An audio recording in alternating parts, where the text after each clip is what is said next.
የሆዳሞች ጓደኛ ብለውታል። የሆዳሞች ባልንጀራ እንዲህ ከኃጥአን ጋር ይቀመጣል እያሉት ነበር። ደግሞ ዮሐንስ አይበላም ነበር። ሳይበላ መጣ ዮሐንስ። ዮሐንስን ደግሞ የማይበላው ወዶ እንዳይመስላችሁ የማያስበላ ሰይጣን ይዞት ነው አሉ። እና አይሁድ በጣም ከባድ ናቸው። ሲዘምኑላቸውም ሲያጨበጭቡላቸውም ከሁሉም የሉ። እዚህኛውም ወገን ከጸሎተኛውም ወገን የሉ፣ ዘፋኙ ወገን የሉ። ሲበሉም ትችት አላቸው፣ ሳይበሉም ሲመጡ ትችት አላቸው። ከትችት የማይድኑ ሰዎች ናቸው። ነገር ግን ክርስቶስ ይበላ ነበረ። መብላቱን አይተን ሰውነቱን ስንረዳ ደግሞ ክርስቶስ ምን ያደርግ ነበረ ከተባለ ሁለት ዓሣ ልጠይቁ ያደርጋችኋል። ሌት የዘዙ ለቱ ባሕሪን ወነፋሳት ብሏል። አይሁድ ራሱ ነፋስ የሚታዘዝለት ይሄ ማን ነው? ማዕበል ሞገድ የሚታዘዝለት ይሄ ማን ነው? ስለዚህ ይሄን ወደ ቃና ቅዱስ ሄሬኔዎስ ምንድነው የሚለው? ወደ ቃና ወደ ሰርጉ ቤት ተጠርቶ ሲሄድ ስትመለከተው ከእናቱ ጋር እናቱ በዚህ ዓለም ድሃ ናት፣ ነዳይት ይላታል፣ ምንም የሌላት ናት። ይገርላቸው የነበረ ያ ተናዳፊ እባብ የዲያብሎስ ምሳሌ ነበረ። ከእንጨት ላይ የተሰቀለው ደግሞ መርዝ የሌለው በድምፁም የሚያድን ነው። የሚገርማቸው በመልኩም የሚያድን ነው። መልኩም በማየት ብቻ የሚያድን ነው። ደግሞ እንደገና በድምፁ የሚያድን ነው። ድምፁም ፈዋሽ የሆነ መልኩም ፈዋሽ የሆነ ነው። በመልኩም አድኗል፣ በድምፁም አድኗል። ግን መርዝ የለውም። አሁን በዓለም ከእንጨቱ ላይ የተሰቀለ ድምፁን ይሰሙታል። የሚጮህ ድምፅ ወንጌል በነገራችን ላይ ቅዱሳት መጻሕፍት እስትንፋስ የእግዚአብሔር እስትንፋስ ናቸው፣ አምላካዊያት ናቸው። ስለዚህ ይህን መጽሐፍ ማንበብ ክርስቶስ ጋር መገናኘት መልካም። እንግዲህ መስቀል ላይ የጮኻቸው ጩኸቶች፣ እነዚህ ጩኸቶች ራሳቸውን የቻሉ ሰፊ ምስጢር ያላቸው ናቸው። ግን ክርስቶስ ለምን አምላኬ አምላኬ አለ? ይህን መልስ ለመመለስ በመጀመሪያ ራሱ ክርስቶስ ማን ነው? አንተ ወቱ መሶበ እንተ ስቴታና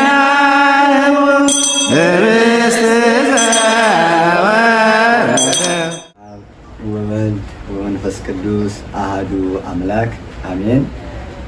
በአንድነትና በሶስትነት ሲሰለስ ሲቀደስ የነበረ ያለ የሚኖር የአባቶቻችን አምላክ ልዑል እግዚአብሔር በልብ ታስቦ በቃል ተነግሮ ስለማያልቀው ቸርነቱ በላይ በመላእክት በምድር በደቂቀ አዳም በእኔና በእናንተ በደካሞች አንደበት ስሙ ከፀሐይ መውጫ እስከ ፀሐይ መግቢያ የተመሰገነ ይሁን። እንዲሁም የሃይማኖታችን ሰሌዳ የፀሐይ መውጫችን ምስራቅ የሕይወት ምግባችን መሶብ የሆነችን ወላዲተ አምላክ አምላክም ከክቡር ዕፀ መስቀሉ ከቅዱሳን ጋራ ስማ የተመሰገነ ይሁንና ለእናንተም እንደሚገባችሁ በቅድሚያ እንግድነት የተቀበሉን መምህራችን አባታችን የኔታ ጽዬ እንዲሁም ይህን ሚዲያ የምትከታተሉ እህቶች፣ ወንድሞች፣ አባቶች፣ እናቶች በልዑል እግዚአብሔር ፍጹም ሰላም እላችኋለሁ። እንደምን ዋላችሁ? እንደምን ሰነበታችሁ? እንደምንስ አላችሁ? አሜን። እግዚአብሔር የተመሰገነ ይሁን። ልዑል እግዚአብሔር ወዶና ፈቅዶ ዛሬ በዓለ ስቅለትን በቤተክርስቲያናችን እያከበርን እንገኛለን። እኛም ደግሞ መምህራችን የኔታ ጽዬ እንግድነት ተቀብለውን በእሳቸው ቤት እንገኛለን። በዓለ ስቅለትን አንዳንድ ጥያቄ ለመጠየቅ ወደ የኔታ ወደ መምህር ጽዬ ቤት ሄደናል።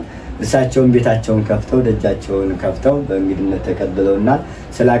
ስለተቀበሉን ፈቃደኛ ሆነው እኛን እንግዳ አድርገው ስለተቀበሉን ከልብ አመሰግናለሁ። እግዚአብሔር ይስጥልኝ እላለሁ። ከዚህ በመቀጠል እንግዲህ አንዳንድ ጥያቄዎችን ነው የምናነሳው ከኔታ መምህር ጽዬ ጋራ። ይህ ሚዲያ የምትከታተሉ ሁላችሁም የሚጠቅም ከመሆኑ አንጻር ነውና ለቤተ ክርስቲያናችን ለምዕመናን ጠቃሚ ከመሆኑ አንጻር አንዳንድ ጥያቄዎችን ስድስት ጥያቄዎችን አንስተን እነሱን የኔታ ጽዬን ጠይቃቸዋለሁ። እሳቸው መልስ ይሰጡና ለሁላችን ትምህርት ነውና በጽሙና እንድንከታተል አሳስባለሁ። ጥያቄ ለኔታ ጽዬ ነው ጥያቄውን የማቀርበው። ስለ ስቅለት አበው ምን አሉ? ዛሬ አባቶቻችን ሲጠብቋት የነበረችው ዕለት ሪት ናት፣ የተመረጠች ቀን ናትና ይችን ቀን ለማግኘት አበው ሲደክሙ ቆይተዋል። ብዙ ውጣ ውረድ ወጥተው ወርደው ይችን ቀን ያገኟት አባቶቻችን በብዙ ትንቢት ቆይተዋልና ስለ ስቅለት አበው በትንቢትም ሆነ በምን ምን ብለው ተናገሩ? ምን ኃይለ ምስጢር አመሰጠሩ የሚለውን ነው ጥያቄ የምሰጡትና አባታችን እስኪ ይችን ጥያቄ መልሱልኝ። በስመ አብ ወወልድ ወመንፈስ ቅዱስ አሐዱ አምላክ አሜን። እንደ ናዝራውያን ስርዓት በሶስትነት የምንሰልሰውና የምንቀድሰው እንደ ሱራፌልም ቃል ሳናቋርጥ ሁልጊዜ የምስጋና ነጠብጣብ የምናቀርብለት የጉምትነት ወደ አየራት የሚስበው በአየራትም ላይ የሚያመላልሰው የአባቶቻችን አምላክ ትናንት የነበረ ቀዳማዊ ዛሬም ያለ ማዕከላዊ ነገም የሚያልፉትን ዓለማት አሳልፎ በዘላለማዊነት ጸንቶ የሚኖር ቅዱስ እግዚአብሔር ከምድር እስከ አርያም ከዘላለም እስከ ዘላለም ድረስ ያው ስሙ የከበረ የተመሰገነ ይሁንልን። የመለኮት አዳራሽ የመንፈሳዊት ከተማ ንጽሕት አዳራሽ ወላዲተ አምላክ ድንግል ማርያም ከክቡር መስቀሉ ጋራ ክብር ምስጋና ይድረሳት። ክቡራን ኦርቶዶክሳውያንና ኦርቶዶክሳውያት ሁላችሁም ክርስቲያኖች እንደምን ከረማችሁ? እንደምን ሰነበታችሁ? እንኳን አደረሳችሁ።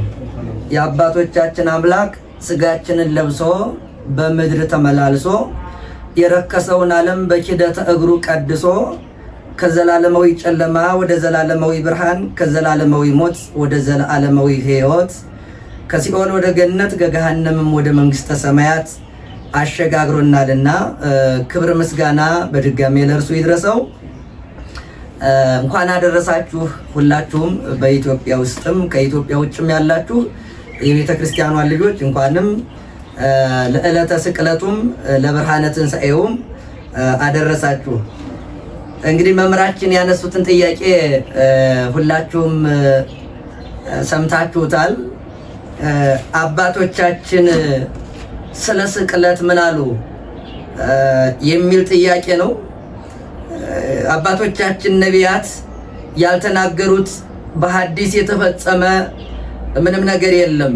ነገረ ክርስቶስ የክርስቶስ ነገር በስነ ፍጥረትም የተነገረ በነቢያት የተተነበየ በመጻሕፍት በሰፊው የተገለጸ ነው። እንግዳ አደራሽ ውሃ ፈሳሽ እንደ እንግዳ አደራሽ እንደ ውሃን ፈሳሽ ድንገታዊ ነገር አይደለም። ብዙ ነቢያት ይሄንን ዕለተ ስቅለትን በተመለከተ ስለ ነገዋ ዕለት ስለተመረጠችው ዕለት ስለ መዳን ቀን እነ ነቢይ እግዚአብሔር ኢሳይያስ በትንቢት ተናግረዋል። ኢሳይያስ በትንቢት የተናገረውን ደግሞ እንደገና ቅዱስ ጳውሎስ በመልእክቱ አረጋግጦታል። ይሄንን ቀን በተመለከተ ነው ብዙ ነቢያት ተናግረዋል። የተወሰኑ ነቢያትን ሐሳብ ብቻ ላንሳ። ለምሳሌ ያህል ከሁሉ የሚደንቀኝ የሁሉም ነቢያት ትንቢት ድንቅ ነው፣ ግን እንደው በበለጠ ይሄን ቀን የሚገልጠው አንዱ ትንቢተ ነቢይ እግዚአብሔር ዘካርያስ በትንቢተ ዘካርያስ ምዕራፍ 14 ቁጥር 8 ወይም 1 ጀምረን ስንመለከት ዕለተ ዓርብን እንዲህ በማለት ይገልጣታል። ማለት ክርስቶስ የተሰቀለበትን ቀን ሲገልጥ በድንቅ ምስጢርና እንደው አብሮ ያለ እስከ መምሰል ድረስ ይገልጠዋል። እንዲህ ይላታል ኢሳይያስ ዘካርያስ ወትከውን ሀቲ ዕለት ቁረ ወበረደ፣ አንዲት ቀን ቀዝቃዛና ብርድ ትሆናለች ይላታል። አንዲት ቀን ቀዝቃዛና ብርዳማ ትሆናለች ይልና ወይእቲ ዕለት ያችም ቀን ይኮነት መዓልተ ወይ ይኮነት ሌሊተ፣ ሌሊትም አይደለችም መዓልትም አይደለችም። ማለት መዓልትም ብቻ አይደለችም ሌሊትም ብቻ አይደለችም። አንድ ቀን የሚባለው የመዓልትና የሌሊት ውጤት ነው፣ 24 ሰዓት ነው። ዘካርያስ ግን አሁን በዚህ ውስጥ እያለ ያለ ይቺ ዕለት ሌሊት ብቻ አይደለችም ነው የሚለው፣ መዓልትም ብቻ አይደለችም። ዕለተ ዓርብን ነው እንዲህ የሚላት። ምክንያቱም መዓልት ብቻ እንዳንላት ከ6 እስከ 9 ሌሊት ታይቶባታል ጨለማ። ሌሊት ብቻ እንዳንላት ከጧት እስከ ቀትር ከ9 ሰዓት ደግሞ እስከ 12 ሰዓት ብርሃናማ ናት። እና ሌሊት ሲሏት መዓልት፣ መዓልት ሲሏት ሌሊት፣ ሌሊትና መዓልት የተቀዳጁባት የተገናኙባት የሌሊትና የመዓልት ወደብ የሆነች ሁለቱም የተገናኙባት አንዲት ቀን አለች ይላል። እና ይቺ ቀን ሌሊትም ብቻ አይደለችም መዓልትም ብቻ አይደለችም፣ ብርድና ቁር ቅዝቃዜ ይበዛባታል ካለ በኋላ የሚገልጠው የሚገርመኝ አንድ ድንቅ ቃል አለ። ያን ጊዜ ይውህዝ ማየ ሕይወት እምኢየሩሳሌም ይላል። ውእተ አሚረ ይሁዝ ማይ ሕይወትም ኢየሩሳሌም። ያን ጊዜ በዚያች ቀን የሕይወት ውሃ ከኢየሩሳሌም ይፈሳል ይላል። የሕይወት ውሃ ከኢየሩሳሌም ይፈሳል አለና ቀጥሎ ምን አለ? መንፈቁ መንገለ ባሕር ቀዳሚ ወመንፈቁ መንገለ ባሕር ዳህሪት። ሲፈስ እንዴት ይፈሳል ይሄ የሕይወት ውሃ ከተባለ እኩሌታው ወደ ቀደመው ባሕር ይፈሳል፣ ወደ ኋላ ይፈሳል፣ እኩል ወደፊት ይፈሳል ይላል። የሕይወት ውሃ ከኢየሩሳሌም ይፈሳል። ደግሞ ሲፈስ እንዴት ነው ከተባለ ወደፊትም ወደ ኋላም ይፈሳል በማለት ይገልጣታል። ስለዚህ የነገዋ ዕለተ ዓርብ በነቢያት አገላለጥ ፀሐይ እንደሚጠልቅባት መዓልትና ሌሊት እንደሚፈራረቁባት አስቀድሞ ተገልጦ ነበረ። የሕይወት ውሃ ከኢየሩሳሌም ይፈልቃል አለ። ኢየሩሳሌም እመቤታችን ድንግል ማርያም ናት። ኢየሩሳሌም ማለት ሀገረ ሰላም፣ የሰላም ሀገር ማለት ነው።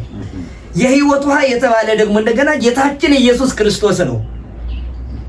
እኔ ከምሰጥሽ ውሃ የሚጠጣ ለዘላለም አይጠማም ነው ያላት አለ አይደል ሳምራዊቷን ሴት።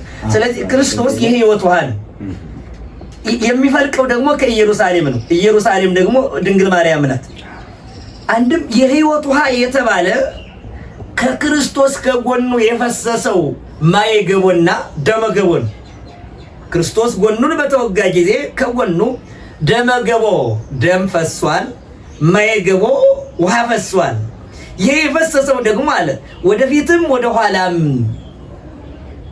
ይፈሳል አለ። ወደፊት እያለው ያለ ከክርስቶስ በፊት ለነበሩት ለነ አዳም፣ ለነ አብርሃም፣ ለነ ይስሐቅ፣ ለነ ያዕቆብ፣ ለነ ሙሴ፣ ለነ ዳዊት፣ ለነ ሰሎሞን ወደ ኋላ የሚፈስ መድኃኒትነቱ ለነሱ ሁሉም የሚሆን ነው። በሲኦል ውስጥ ላሉት አጠቃላይ 5500 ዘመን በሲኦል ለነበሩት ሁሉ የሚሆን ያ ይፈሳል ወደፊት አለና ደግሞ አንድ ቀን በዕለተ ዓርብ ከክርስቶስ ጎን የሚፈሰው ይሄ ማየገቦ ለዘለዓለም ሲፈልቅ የሚኖር መድኃኒት ሆኖ የሚኖር መሆኑን እንዲህ በማለት በሚገርምና በሚደንቅ አገላለጥ ዕለቷን በተመለከተ እንደዚህ አድርጎ ገልጧታል ዘካርያስ።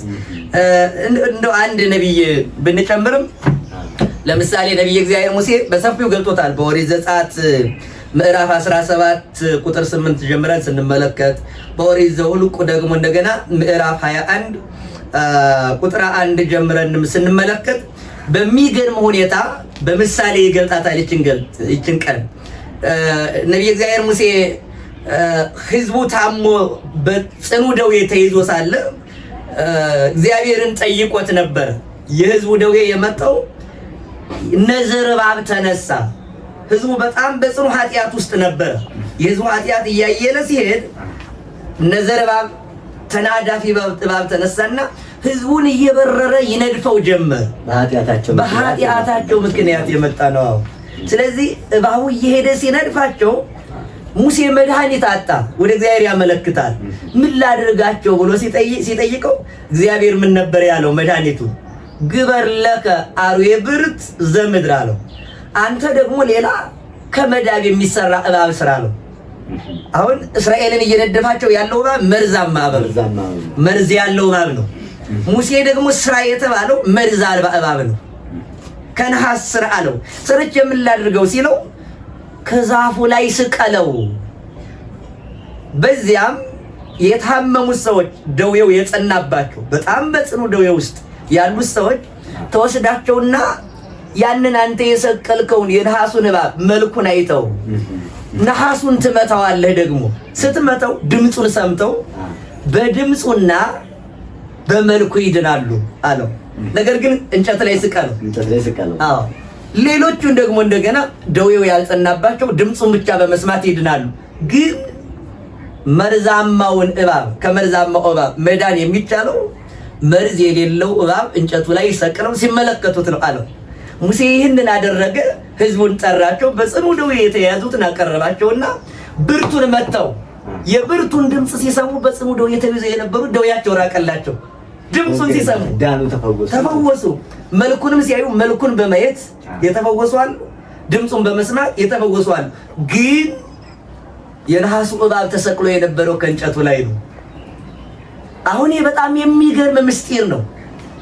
ይሄ መርዝ ያለው እባብ እስራኤልን ሲነድፋቸው የነበረው በእባብ ተሰውሮ ሄዶ በአዳም ላይ ክህደትን ኃጢአትን ዘርቶ የነበረው ዲያብሎስን መርዝ ያለው እባብ የተባለ ታውቃላችሁ። መርዝ ከአካል መካከል አንዱ ላይ እየነካ እንደሆነ ተሰራጭቶ ሰውነቱን ሁሉ ይጎዳል። አንድ ላይ ከነካ ከአዳም የተነሳችው ዲያብሎስ ያመጣት ከአዳም የመነጨችው ኃጢአት ደግሞ ተሰራጭታ ትውልዱን ሁሉ የጎዳች ኃጢአት ናት። ለዚያ ነው ቅዱስ ጳውሎስ በሮሜ መልእክቱ ምዕራፍ 5 ላይ ወሶበኩነን የኃጢአት እምላይል አሃዱ ብእሲ ወጽያ ሁሉ ተቀስፈባት ይላታል። የኃጢአት ጨንገር ከአንድ ከአዳም ተቆርጣ ዓለም በሙሉ ተገረፈባት ይላታል። ስለዚህ የአዳም ኃጢአት የመነጨች ከአዳም ነው፣ የጠጣት ግን ሁሉ ነው። የአዳም ልጅ በሙሉ ነው። እስከ 5500 ዘመን የነበረው ትውልድ ሁሉ። ለዚያ ነው ኢሳይያስ በትንቢተ ኢሳይያስ ምዕራፍ 1 ቁጥር ላይ ሁሉም በዚያ ኃጢአት በአዳም ኃጢአት እንደተሰበረ በመርገሙ ቀንበር ስር እንደወደቀ ሲያጠይቅ ሁሉ ርዕስ ለሕማም ወኩሉ ልብ ለሐዘን ይላል። ራስ ሁሉ ለሕመም ልብ ሁሉ ለሐዘን ሆነ። ከራስ ጀምሮ እስከ እግር ድረስ መድኃኒት በማያድነው ቁስል ያልቆሰለ አልነበረም ይላል። ከአዳም ጀምሮ ክርስቶስ እስከሚመጣበት ዘመን ድረስ በአዳም ኃጢአት ያልተወጋ ያልቆሰለ በዚያ በሽታ ያልተያዘ የለም ነበረ። ዘይኮነ ቁስለ ወይኮነ ፍቃተ ወይኮነ ጽላ ይላል። መድኃኒት ሊያድነው በማይችል መገመስ ያልተገመሰ፣ መድኃኒት ሊያድነው በማይችል ቁስል ያልቆሰለ ያልደማ የለም ነበረ ከእግር እስከ ራስ አለ። ከአዳም ጀምሮ ክርስቶስ እስከሚመጣበት ዘመን ድረስ ሁሉ በዚህ ኃጢአት ስር ወድቆ ነበረ ይላል። ስለዚህ በዚህ ኃጢአት ተይዞ የነበረው ዲያብሎስ ባመጣው መርዝ ምክንያት ነው። ስለዚህ ዲያብሎስ እስራኤልን በመርዙ እየወጋ ሲገድላቸው የነበረ ያ ተናዳፊው እባብ የዲያብሎስ ምሳሌ ነበረ። ከእንጨት ላይ የተሰቀለው ደግሞ መርዝ የሌለው በድምፁም የሚያድን ነው። የሚገርማቸው በመልኩም የሚያድን ነው። መልኩም በማየት ብቻ የሚያድን ነው። ደግሞ እንደገና በድምፁ የሚያድን ነው። ድምፁም ፈዋሽ የሆነ መልኩም ፈዋሽ የሆነ በመልኩም አድኗል፣ በድምፁም አድኗል። ግን መርዝ የለውም። ይሄ ደግሞ ከእንጨቱ ላይ የተሰቀለው ያ የተሰቀለበት እንጨት ክርስቶስ የተሰቀለበት መስቀል ነበረ። መርዝ የሌለው ደግሞ እባብ የተባለ ራሱ ኢየሱስ ክርስቶስ ነበር። ድምፁን በመስማት ይድናሉ አለ። እኛ አሁን ዛሬ የክርስቶስን ድምፅ በመምህራን በኩል ነው የምንሰማው፣ በመጽሐፍ በኩል ነው ድምፁን የምንሰማው። በአበው ነቢያት በኩል፣ በነቢያት ትምህርት በኩል፣ በሐዋርያት ትምህርት በኩል፣ በባሕታውያን ሕይወት በኩል፣ በሰማዕታት ሕይወት በኩል ክርስቶስን የምንሰማው እንደዚያ ነው። አሁን በዓለም ያሉ ክርስቲያኖች ሁሉ ድምፁን ይሰሙታል። የሚጮህ ድምፅ ወንጌል በነገራችን ላይ ቅዱሳት መጻሕፍት እስትንፋስ የእግዚአብሔር እስትንፋስ ናቸው፣ አምላካዊያት ናቸው። ስለዚህ ይህን መጽሐፍ ማንበብ ክርስቶስ ጋር መገናኘት ነው፣ መነጋገር ነው። ትንቢተ ነቢያትን ስናነብ ከነቢያት ጋር እያወራን ነው። ወንጌልን ስናነብ ደግሞ ክርስቶስ ጋር ተቀምጠን እየተነጋገርን ነው። ስለዚህ ወንጌልን ማንበብ ክርስቶስ ጋር መወያየት፣ ክርስቶስን ማየት፣ ልደቱን ያሳየናል፣ ጽንሰቱን ያሳየናል፣ ስደቱን ያሳየናል፣ ስቅለቱን ያሳየናል፣ ሞቱን ያሳየናል፣ ትንሣኤውን ያሳየናል፣ እርገቱን ያሳየናል። ስለዚህ በወንጌሉ በኩል ክርስቶስን ማየት ነው፣ በመጻሕፍቱ በኩል።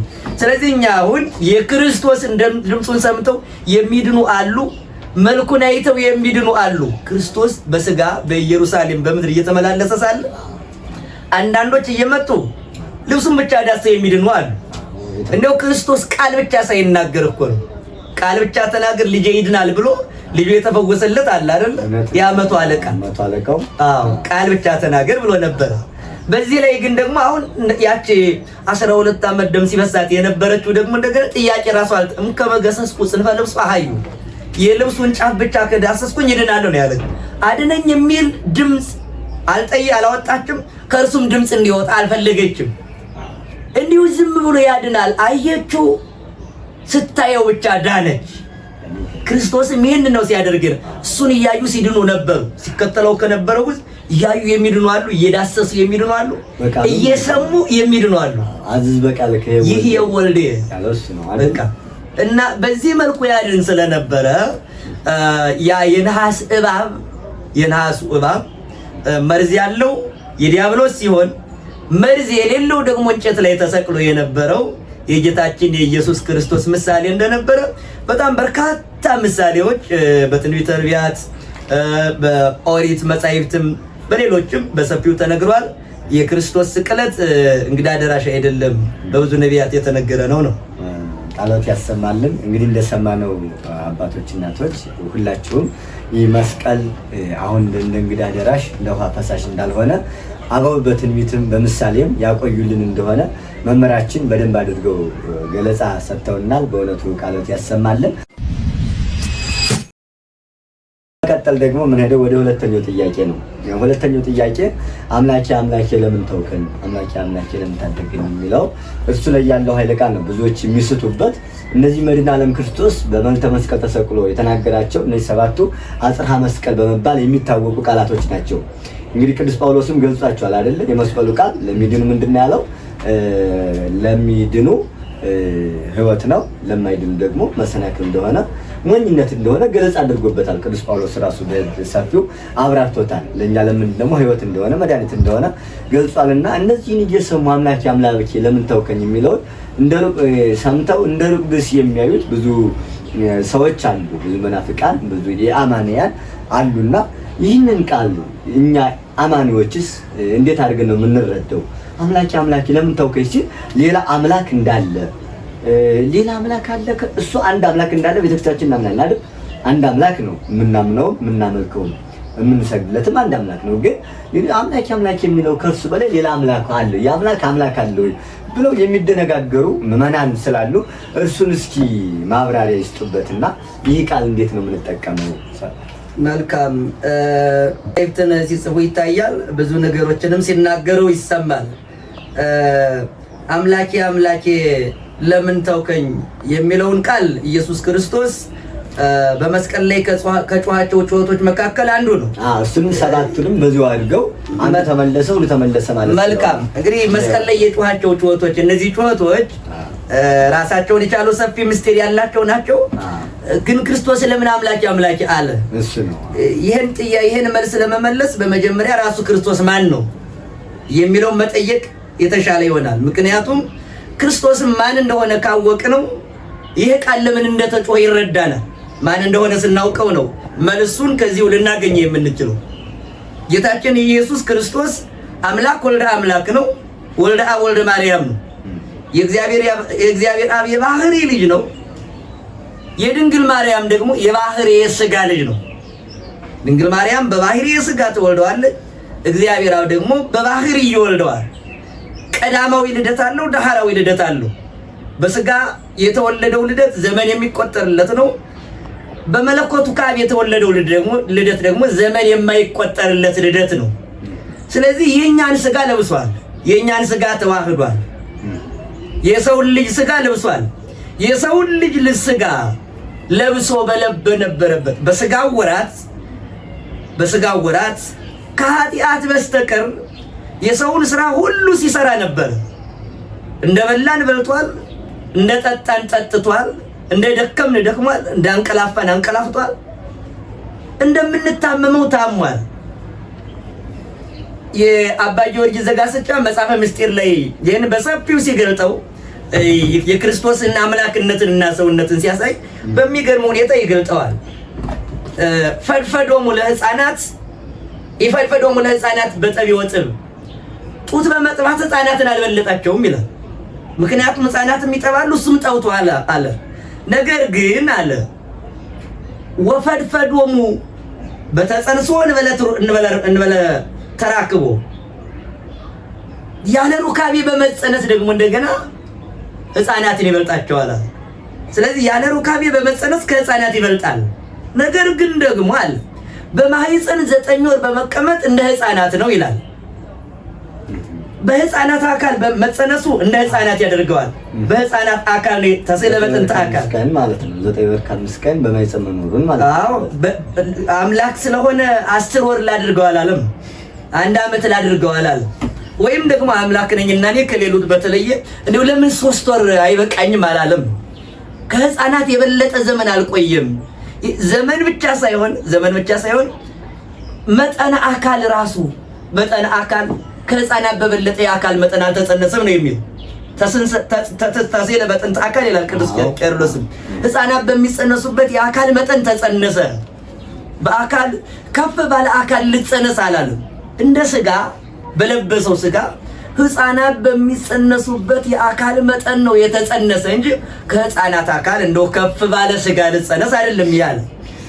ይህ ሲሆን አለ ፈድፈዶሙ በተወልዶ እንበለ ተፈቶ ማኅተመ ድንግልና እነሱ በተጸነሱበት አካል መጠን የተጸነሰ ሲሆን ሲወለድ ግን አለ የእናቱን ማኅተመ ድንግልና ሳይፈታ በመወለዱ ከህፃናት በለጣል። ስለዚህ ህፃናት እንደሚያለቅሱት ክርስቶስም አልቅሷል ይላል። ሲወለድ አልቅሷል ክርስቶስም። ነገር ግን አለ ፈድፈዶሙ ህፃናትን በመበለጣቸው ካልከኝ አለ እርሱ ከሰብአ ሰገል ወርቅ ተቀበለ። በማልቀስ እንደ ህፃናት አለቀሰ። ወርቅ በመቀበል ግን ከህፃናት ሁሉ በላይ ሆነ። ማን ነው እንደተወለደ ንጉስን ያስገበረ? የፋርስን ነገስታት አያላኑን ያስገበረ። የተርሴስን ነገስታት፣ የሳባን ነገስታት ወርቅ፣ ዕጣን፣ ከርቤ አስገብረዋል። ስለዚህ ማን ነው ይህንን ያስደረገ? ሰውነቱን ትረዳለህ። ወርቅ፣ ዕጣን፣ ከርቤ የተገበረለት መሆኑን ስትመለከት ደግሞ እንደገና አምላክነቱን ትረዳለህ ከዚሁ ይላል። ቅዱስ ሄሬኔዎስ የተባለ የቤተ ክርስቲያናችን ሊቅ ደግሞ በሃይማኖተ አበው ላይ የምናገኘው ሊቅ እርሱ ደግሞ እንደገና ወበከመ ያይድአነ መጻሕፍት ከመ ውእቱ ሥጋ ከመ ያይድአነ ከመ ውእቱ መንፈስ ክርስቶስ ሥጋ እንደሆነ እንደሚነግሩን ሁሉ አለ ግዙፍ እንደሆነ እንደሚነግሩን ሁሉ ረቂቅ እንደሆነም እንዲሁ ይነግሩናል። ወደሱ ጥያቄ ነው የሚያሳድገው እንዲህ እያለ ወደ እርሱ ጥያቄ ግዙፍ እንደሆነ እንደነገሩን ሁሉ ረቂቅ እንደሆነ እንደዚሁ ይነግሩናል አለ። ክርስቶስ እንደበላ ነግረውን ነበር አለ። እንደበላ ነግረውናል። ምክንያቱም አይሁድ ሳይቀሩ ከኃጥአን ጋር ይበላል ርሄስ ብለውት ነበር። አዎ ብለውት ነበር። በዕለተ ሐሙስ ሲቆርብ ተቀብሎ ነው ያቀበለ። ክርስቶስ በዚህ ምድር ሳለ ለአርአያነትም ለማስተማርም ለፍቅርም አብሮ ቀርቦ ይመገብ ነበር። ምክንያቱም መብል መጠጥ ያፋቅራል አይደል? በፍቅር ለመሳብ ኃጥአን ናቸው እኮ እነሱ። ወንበዴዎቹ ጋር ይቀመጣል፣ ቀራጮቹ ጋር ይቀመጣል ብሉ እያለ አብሮ ይበላ ነበር። በእርግጥ አይሁድ ክርስቶስ በፍቅር ለመሳብ እየበላ ሲመጣ መጻ ዝኩ በላኢ ወሰታየ ወይን አርከ መጸባህን ዋጣን ብለውታል። እነዚህ የሆዳሞች ጓደኛ ብለውታል። የሆዳሞች ባልንጀራ እንዲህ ከኃጥአን ጋር ይቀመጣል እያሉት ነበር። ደግሞ ዮሐንስ አይበላም ነበር። እንደዚህ ሳይበላ መጣ ዮሐንስ። ዮሐንስን ደግሞ የማይበላው ወዶ እንዳይመስላችሁ የማያስበላ ሰይጣን ይዞት ነው አሉት። እና አይሁድ በጣም ከባድ ናቸው። ሲዘፍኑላቸውም ሲያጨበጭቡላቸውም ከሁሉም የሉ። እዚህኛውም ወገን ከጸሎተኛውም ወገን የሉ፣ ዘፋኙም ወገን የሉ። ሲበሉም ትችት አላቸው፣ ሳይበሉም ሲመጡ ትችት አላቸው። ከትችት የማይድኑ ሰዎች ናቸው። ነገር ግን ክርስቶስ ይበላ ነበረ። መብላቱን አይተን ሰውነቱን ስንረዳ ደግሞ ክርስቶስ ምን ያደርግ ነበረ ከተባለ 2 ዓሣ 5 እንጀራ አበርክቶ 14 ቅርጫት ትራፊ ያስነሳ ነበር። ስለዚህ ሰውነቱንም አምላክነቱንም እንረዳለን። በባህር ሲሄድ ስንመለከተው ክርስቶስ እያንቀላፋ ነበር አይደል? አንድ ጊዜ ከሐዋርያቱ ጋር ሲሄድ ክርስቶስን አንቀላፋ ይለዋል እና ማዕበል ሞገድ ተነሳ። ሐዋርያቱ ምን አሉት? አድነነ ከመ ኢንሙት አሉት። እንደውም ተነስና አድነን ቀሰቀሱት። ይሄዱና ሲቀሰቅሱት እሱ ምንድን ነው ያላቸው? ወገሰጾሙ ለነፋሳት አለ። ተነሳና ነፋሳቱን ገሰጻቸው። አርመመ ማዕበለ ባሕር አብይ ዛይን ኮነ በሰንበት ይላል ቅዱስ ያሬድ። ያን ጊዜ ማዕበሉ ጸጥ አለ፣ ሞገዱ ጸጥ አለ። አሁን መርከቡ ላይ ሁላችሁም ተመልከቱ። ሄዱና መርከቡ ላይ ክርስቶስ እያንቀላፋ ነው። በስጋ ሲያንቀላፋ ታዩትና እንደ ማንኛውም ተራ ሰው ነው ብላችሁ ሳትጨርሱ ወዲያው ማዕበል ድምፁን ሰምቶ ጸጥ ሲል ስትሰሙት፣ ሞገድ ድምፁን ሰምቶ ጸጥ ሲል ስትሰሙት፣ ነፋስ ሲታዘዝለት ስትሰሙ ይህ ማን ነው ብላችሁ እንድጠይቁ ያደርጋችኋል። ሌት የዘዙ ሎቱ ባሕሪን ወነፋሳት ብለዋል አይሁድ። ራሱ ነፋስ የሚታዘዝለት ይሄ ማን ነው አሉ። ማዕበል ሞገድ የሚታዘዝለት ይሄ ማን ነው ይላል። ስለዚህ ይሄን ወደ ቃና ቅዱስ ሄሬኔዎስ ምንድነው የሚለው? ወደ ቃና ወደ ሰርጉ ቤት ተጠርቶ ሲሄድ ስትመለከተው ከእናቱ ጋር፣ እናቱ በዚህ ዓለም ድሃ ናት፣ ነዳይት ይላታል፣ ምንም የሌላት ናት። የምታበለው የምታጠጣው የምትወልድበት ቤት የሌላት እንዲህ አይነት ናት የነበረችው። እርሱም በርግጥ ሲራብ ሲጠማ ለወፎች ማረፊያ ዛፍ አላቸው፣ ለቀበሮች ጉድጓድ አላቸው። ለኔ ግን ለወልደ እጓለ እመሕያው የማርፍበት ቦታ የለኝም ብሏል። በስጋ ራሱን ባዶ አድርጎ ነው የመጣ ማለት የኛን ስጋ ሲለብስ ከምላቱ ከክብሩ ሳይለቅ ሲራብ ሲጠማ ሲደክም አላዋቂ ስጋን እንደለበሰ ለማጠየቅ አልዓዛርን የት ነው የቀበራችሁት ብሎ ይጠይቃል። አሁን ይህን ጥያቄ ስታዩት ያላዋቂ ጥያቄ ነው አይደል? የት ቀበራችሁት አለና ከዚሁ ቀጥሎ አንድ ታምረኛ ቃል ያመጣል። አልዓዛር ከመቃብር ተነሲ። ወዲያው ነው የሚመልሰው። ሲያንቀላፋ አይተን ነፋስን ይገስጻል። ሰርግ ቤት ሲሄድ አይተነው ወዲያው ከሰርጉ ቤቱ ይገባና ውሃውን ወይን ያደርገዋል። ሰውነቱን ለመንገር ወደ ሰርግ ቤት ይሄዳል። ውሃውን ጠጅ ያደርግና አምላክነቱን ይሰብካል። ያንቀላፋና ሰውነቱን ይሰብካል። ነፋስ ገስጾ አምላክነቱን ይሰብካል። ሲበላ ታይቶ ሰውነቱን ይሰብካል። ሲያበላ ታይቶ አበርክቶ አምላክነቱን ይሰብካል። እና እንዲህ ነው የሆነ ክርስቶስ ሰውም ነው አምላክም ነው። ሰው የሆነ አምላክ። ስለዚህ እንደ ሰውነቱ በዚህ ዓለም ሲበላ ሲደክም ሲያንቀላፋ ነበረ። አልዓዛር በሞተ ጊዜ ሲሞታ እንደውም ዋንባ ይለዋል። እንባ እያነባ አለቀሰ ይላል። ቸርነቱን እየነገረን ነው እንዲህ የሚለው። ስለዚህ ክርስቶስ በለበሰው ስጋ ይሄን ያደርግ ነበር። መስቀል ላይ ደግሞ አምላኬ ሲል ተሰማ ነው። አሁን መስቀል ላይ አባት ወይ ከመስቀል በፊት እንደውም ብትወድስ ይላል የማቴዎስ ወንጌል ምዕራፍ 26 ላይ ይህች ጽዋ ከኔ ትለፍ ብሎ ነበር። አስቀድሞ ነገረ ሞቱን ይህች ጽዋ ከኔ ትለፍ ማለት ጽዋ እያላት ያለው ሞቱን ነው። ይህች ሞት ከኔ ትለፍ ማለት ምን ማለት ነው? እንዲህ እያለ ያለው ሞቴ በኔ ላይ ብቻ ያብቃ ለሌላው የሚለፍለት እያለ ነው። መከራዬ ከኔ ወደ ሌሎች ይሸጋገር ነው። የክርስቶስ ሞት ሕይወት ስለሆነ ክርስቶስ መስቀል ላይ ተሰቅሎ መከራ ከመቀበሉ አስቀድሞ መከራውን ያውቃል፣ ሞቱን ያውቃል፣ ስቅለቱን ያውቃል። አስቀድሞ በዮናስ መስሎ ትንሣኤውንም ስቅለቱንም ሲነግራቸው ነበረ። አምላኬ ለምን ተውከኝ የሚለውን ቃል ክርስቶስ በጣም ሊቃውንት በብዙ ትርጓሜ ተርጉመውታል። በብዙ አተረጓጎም አንደኛው የመጀመሪያው አምላኬ ለምን ተውከኝ ያለው ክርስቶስ የተዋሃደው ይሄ ስጋ ነው። ክርስቶስ የለበሰው ይሄ ስጋ አሁን አምላክ ሆኗል።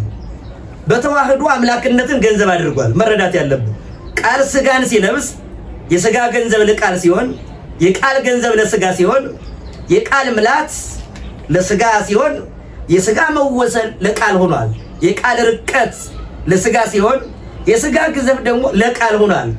የቃል ፈጣሪነት ለስጋ ሲሆን እንደገና የስጋ ደግሞ ፍጡርነት ሰውነት ነው። የስጋ ፍጡርነት የምንለው ሰውነትን ነው። የስጋ ደግሞ ሰውነት ለቃል ገንዘብ ሆኗል። እንዲህ አሁን ለቃል ኮነ ለስጋ ያለው ቅዱስ ቄርሎስ ይሄን የቃል ገንዘብ ለስጋ የስጋ ገንዘብ ለቃል ሆነ ነው። ስለዚህ በስጋው ተርቧል፣ በመለኮቱ አልተራበም ነው። አንድ የቤተክርስቲያናችን ሊቅ አለ። ይሄን ሰሞን በትርጓሜ ሁሉ የምንተረጉመው አንተ ሐማሚ ዘከመ እሪናከ ምስሌነ ወአንተ ኢሐማሚ ዘከመ እሪናከ ምስለ አብ ይለዋል። ዘከመ እሪናከ ምስሌነ ማለት የእኛን ባህሪ ነስተሃልና እንደኛ ይላል። በእኛ ባህሪ ሐማሚ ነህ ወአንተ ኢሐማሚ አው ታማሚ ነህ ወአንተ ኢሐማሚ ዘከመ እሪናከ ምስለ አብ። ደግሞ እንደገና አለ በመለኮት ከአብ ጋራ እንደ አብ የማትታመም ነህ። አንተ መዋቲ ዘከመ እሪናከ ምስሌነ እንደኛ የኛን ባህሪ ነስተሃልና ዘከመ እሪናከ ምስሌነ ከኛ ጋራ እንደኛ መዋቲነ ትሞታለህ ሙታል። ወአንተ ኢመዋቲ እንደ አብ ደግሞ ዘከመ እሪናከ ምስለ አብ ከአብ ጋራ እንደ አብ በመለኮት የማትሞት ነህ። እንደኛ የኛን ባህሪ ነስተሃልና በስጋ መዋቲ ነህ። እንደ አብም ከአብ ጋራ ኢመዋቲ ነህ። እንደኛ መዋቲ እንደ አብ ኢመዋቲ ነህ። አንተ ንጉድ በኪሩቤል ወአንተ ህዱር ውስተ ከርሰ ምድር ጽውረ ተሬ ለተወደ ውስተ መቃብር እንዘውቱ ይመልኩሉ አለ። አንተ በኪሩቤል ላይ ተቀምጠ ሳለ በመቃብር ውስጥ ነበርክ፣ በመቃብር ውስጥ ሳለ በኪሩቤል ጀርባ ላይ ተቀምጠ ነበር ይለዋል። ስለዚህ ይሄን ምን ነው የሚነግረን? ክርስቶስ መቃብር ውስጥ ነበረ ተወስኖ፣ መቃብር ውስጥ የተወሰነው ክርስቶስ ደግሞ እንደገና በዓለሙ የሞላ ነበረ ነው። በዓለሙ የሞላው ክርስቶስ የት ላይ ነበረ? መቃብር ውስጥ ነበረ። መቃብር ውስጥ ተወስኖ ያለው ክርስቶስ ግን ምልአቱን ለቆ አይደለም። በዓለም እንደሞላ በመቃብር ውስጥ ተወሰነ ነው። ልክ ቅዱስ ሊቁ ኢራቅሊስ በሃይማኖተ አበው ምዕራፍ 49 ላይ እንደሚነግረን እንዛሃሎ ውስተ ከርሰ እሙ ሰረረ በክነ በነፋስ በእናቱ ማኅፀን ተቀምጦ በእናቱ ማኅፀን ተወስኖ ሳለ በነፋስ ክንፍ ደግሞ ይበር ነበረ ይለዋል። በድንግል ማርያም ማኅፀን ሳለ በሰማይም ነበረ። በሰማይ ሳለ በድንግል ማርያም ማኅፀን ነበረ። በኪሩቤል ጀርባ ላይ ተቀምጦ ሳለ መቃብር ላይ ነበረ። መቃብር ላይ እንዳለ ሰማይ ላይም ነበረ። ስለዚህ ክርስቶስ ማን ነው ስንል በመቃብር የተወሰነ በኪሩቤል ጀርባ ላይ የተቀመጠ በድንግል ማርያም ማኅፀን የተወሰነ በዓለም የሞላ ስለዚህ ሰውም አምላክም የሆነ ነው። እንደ ሰውነቱ የሰውነትን ስራ ሲሰራ ሲራብ ሲጠማ ሲደክም እናየዋለን። አሁንም በዚህ ውስጥ የምንረዳው አምላኬ ለምን ተውኸኝ ሲል እንደ ሰውነቱ እየተናገረ ነው።